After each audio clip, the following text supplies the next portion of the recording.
Untuk kali ini kita membuat untuk laporan bulanan, jadi mencakup purchase, sales penjualan 1 bulan, dan stok oknam. Jadi hasilnya akan seperti ini. Mari kita mulai.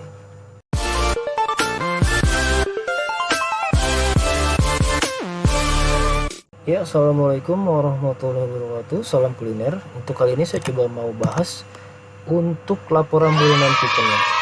Jadi nanti hasilnya akan seperti ini. Jadi cukup mudah, kita bisa tahu food cost kita berapa, labor cost kita berapa, dan purchase-nya berapa.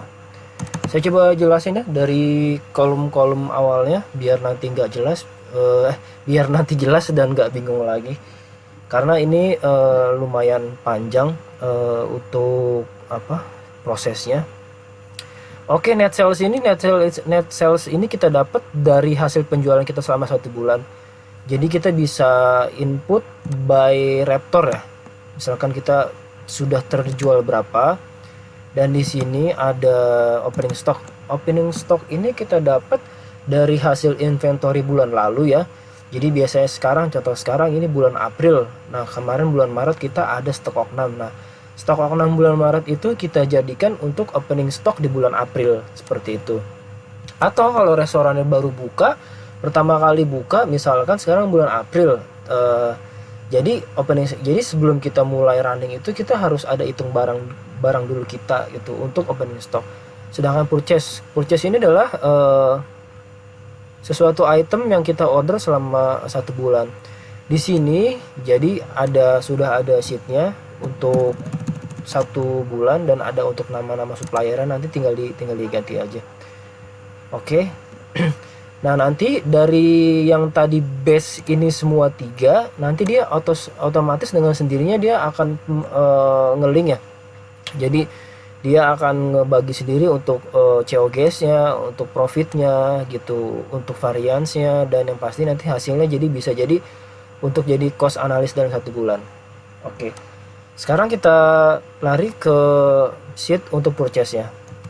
Jadi di sini ada sudah per by hari. Jadi untuk perbuat detailnya, di sini nanti cukup kalian hapus untuk nama-nama suppliernya aja gitu. Ya, diganti sesuai dengan nama-nama supplier yang teman-teman chef pakai di tempat kerja yang sekarang. Dan kalau di sini di bawah ini, jadi biasanya kan kalau supplier antar barang ada invoice-nya ya, ada fakturnya, ada segala macam. Tolong ini di input di sini. Dan harus di input itu bener-bener hasil final terakhir ya, udah termasuk include tax and service. Biasanya kan kalau Sukanda itu kan ada taxnya ya, berarti kita harus input yang harga yang paling udah bener-bener finalnya gitu. Jadi kalau misalkan contoh biasanya kan ada supplier datang, misalnya nih ada supplier datang di tanggal 1. Jadi kita harus input. Nah, di sini juga melatih kita untuk disiplin working paper ya, untuk para chef. Ya syukur-syukur kalau ada kitchen adminnya ya, itu lumayan lebih agak baik membantu sih.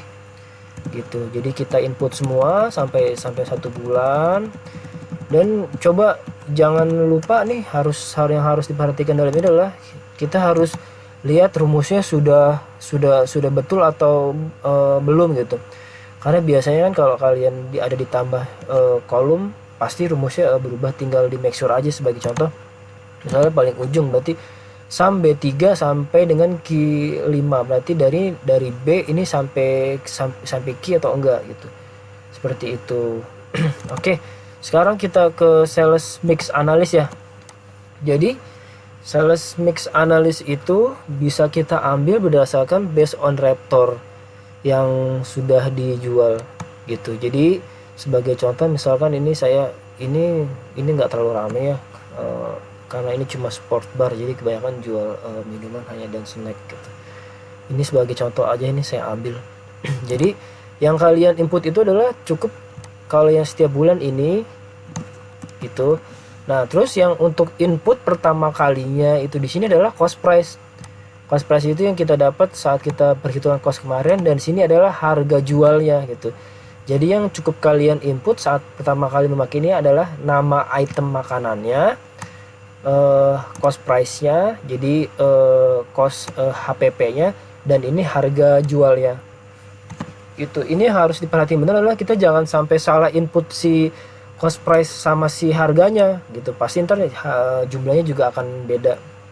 Nah terus pas sudah kita lari ke bawah, sometimes kan ada yang namanya diskon ya, atau namanya diskon atau apa sih, voucher gitu gitulah gitu. Biasanya kan itu ada yang free gitu ya, buy one get one. Nah jadi untuk adjustmentnya itu bisa kita lihat. Nah di sini ini bisa kita input by manual gitu loh, gitu. Jadi ntar semuanya bisa jadi kita input. Nah ini karena tadi ada yang kita hapus. Nah ini coba kita balikan lagi. Nah sebagai contoh ini total dia sales semua kan ada 205 nih gitu. Kalau dari yang semua sudah kita hitung ke atas tadi itu ada 205, tapi kok di Raptor cuma ada 204 juta Sep. Nah itu bisa jadi itu ada diskon, entah ada promo buy one get one. Jadi kalau secara kita hitung by XL mungkin itu udah bener nih 205, tapi kok secara based on Raptor kok cuma 204. Nah itu biasanya sih in case nya kasusnya itu gitu, ada diskon, tak ada promo. Berarti yang kita bisa pakai itu yang kita input manual ini gitu. Nah terus seperti itu. Oke, jelas ya. Nah kita bisa masuk ke data entry adjustment. Di sini adalah data untuk stok 6. Nah ini yang lumayan agak capek. Jadi kita ini harus bikin database lagi dari awal. Jadi kita harus input agar semualah gitu. Kita harus input by gramnya sama by harganya. Nah nanti di sini fungsinya akhir bulan itu pas kita stok 6 yang by paper yang kita catat ini kita input di sini nih gitu. Ya ini lumayan agak banyak, lumayan agak capek di awal karena kita harus bikin database ini gitu. Nah sekarang ada kolom labor cost, ini bisa kita skip sih karena ini nggak ada hubungannya sama si food cost ya. Ini cuma buat expense aja gitu. Tapi bolehlah kita coba jelasin. Di sini kalau ada yang kita bayar per by jam, jadi mungkin DW atau casual. Nah di sini adalah untuk total salary ya. Di sini kita bisa input per by jabatan. Cuma kalau misalkan udah cari praktisnya ya total semua dari karyawan aja, gajinya berapa. Nah ini yang udah paling gampang. Kadang sometimes kan ini privacy ya. Jadi kita nggak bisa tahu total salary-nya berapa. Selain kita tanya di HRD, mungkin kita bisa tanya langsung aja totalnya semua dalam staff itu berapa. Nah di sini saya coba jelasin lagi. Kita ke bawah. Nah ini yang kemarin ya, yang sempat sudah saya bahas dan saya upload di YouTube kemarin, bagaimana caranya membuat spoil report dengan template food cost yang kemarin. Nah ini dia, jadi fungsinya ini nanti biar kita lebih mudah gitu. Jadi kalau misalkan ini kita tinggal input, biasanya kan kalau setiap hari itu kan di kitchen itu kan ada form ya, kayak kertas gitu, terus kita input yang spoil berapa, ini berapa. Nah fungsinya adalah nanti tiap bulan, kalau tiap bulan terlalu capek ya, jadi misalkan bisa seminggu sekali ini biar kita input gitu, biar kerjaan kita nggak terlalu banyak pas di akhir bulan. Untuk cara bikin si Excel ini bisa kita lihat di yang sudah saya input yang kemarin ya.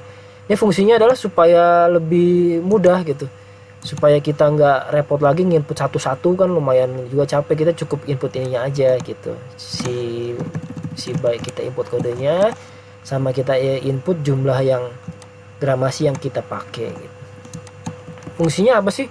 Fungsinya ini dia untuk adjustment. Jadi pengurangan barang yang tidak ada biayanya, jadi free ya. Nah dari sini nanti dia bisa masuk ngelink ke sini, ke spoil tuh lumayan kan, spoilnya bisa 500.000. Nah terus ini untuk band mealnya bisa sampai 500.000 gitu loh, kan lumayan gitu loh. Itu lumayan banget ngurangin cost kita gitu. Jadi dari situ sama transfer juga. Jadi ini tips aja ya. Jadi ini supaya dia biar mudah itu, ini kita bikin per by month gitu. Jadi setelah ini selesai, misalkan contoh ini kan Februari 2018, oke nih selesai nih, ini kita save. Nah ntar yang bulan depan kita Maret, kita copy dari ini datanya, tinggal kita hapus aja gitu. Jadi ntar kita per setiap bulan itu kita jadi bisa punya data rapih. Contoh di awal misalkan, nah seperti ini nih, tuh tahun 2018 dari bulan 1 sampai bulan 12. Nah terus dari 2017 sama gitu. Nah gitu, kita tinggal copy paste aja seperti itu. Ini saya rasa mungkin sudah cukup jelas ya, gampang ya, karena kita tinggal input aja. Kalau misalkan nanti ada yang nggak jelas, masih mau tanya, tinggal tanya saja di komen atau bisa langsung hubungi saya langsung gitu ya. Semoga bermanfaat. Ini cukup mudah dan ini wajib bisa dipelajari, wajib bisa dipahami. Semoga bisa untuk kita pakai di tempat masing-masing dan bisa kita kembangkan lagi untuk depannya. Ya, saya Ilham. Assalamualaikum warahmatullahi wabarakatuh. See you.